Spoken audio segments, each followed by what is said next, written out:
Hello Vette heads, in part 1 we cleaned the interior of my Corvette. In part 2 we focused on the exterior and getting it show ready. With the car almost ready to head out, we need to take a look at the engine bay. And you know what, I just started going through the footage. This is going to turn out to be the shortest video I do.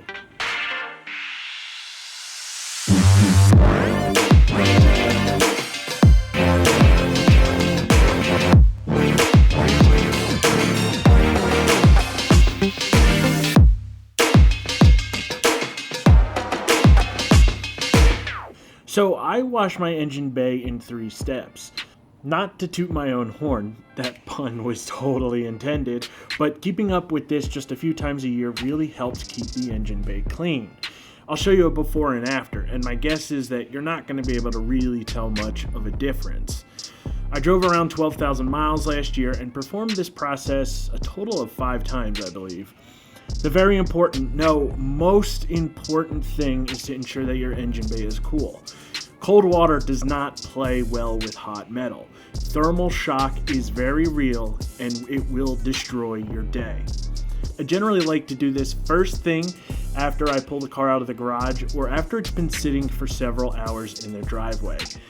As with the previous videos, all products are listed below, and I'm also going to put a list of everything I am using on the screen right now. Let's talk about the 3 steps. The first is the dry wash, the second is a wet wash, and the final is detail. We're going to talk a little bit about each. Let's get started with the dry clean. I honestly consider this probably the most important step. You see, for the most part, after this step, your engine bay is going to be fairly presentable, and you could probably skip the next 2 steps if you really wanted. Most of the dirt is easily removed using a shop vac and a few brushes. I got a really nice set of different sized brushes from Amazon. It's a pretty simple process. We're going to use the brushes to agitate and wipe off the dirt while we use the shop vac to collect it. I try to hit as many surfaces as possible. Honestly, the more time you spend on this step, the easier the rest of the cleaning will go.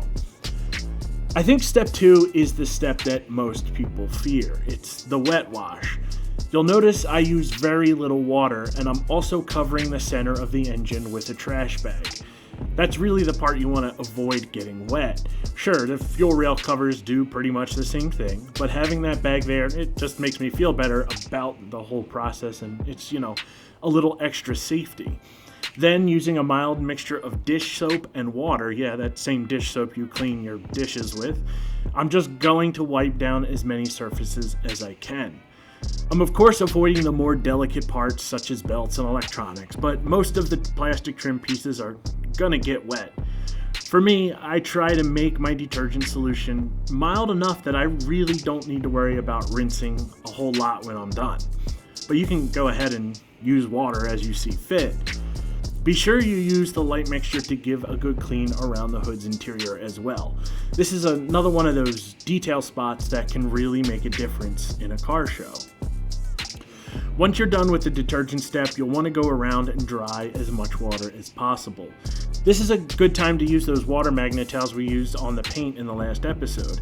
But I'll warn you right now, you may want to keep one specifically for the engine bay, as you're gonna probably get some oil transfer. The final step is detail.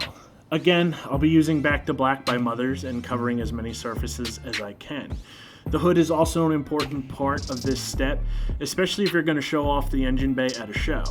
I use a little spray wax just to make sure I clean the inside hood a little bit more than I did from the wet wash.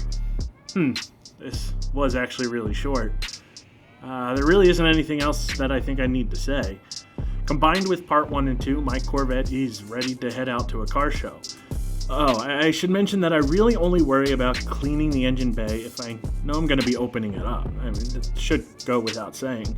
But if I'm going to a Corvette takeover like one yellow Vette 04 and 512 Garage would host, I don't really worry about the engine bay so much. Oh cool, check that out on the top right. Looks like there is a Corvette takeover. Huh. Anyway, if you made it to the end of this episode, it sounds like you might like my content. Feel free to give me a like and a subscribe. Join me on my Corvette journey. With that, I'm heading out to enjoy the sun. Stay safe.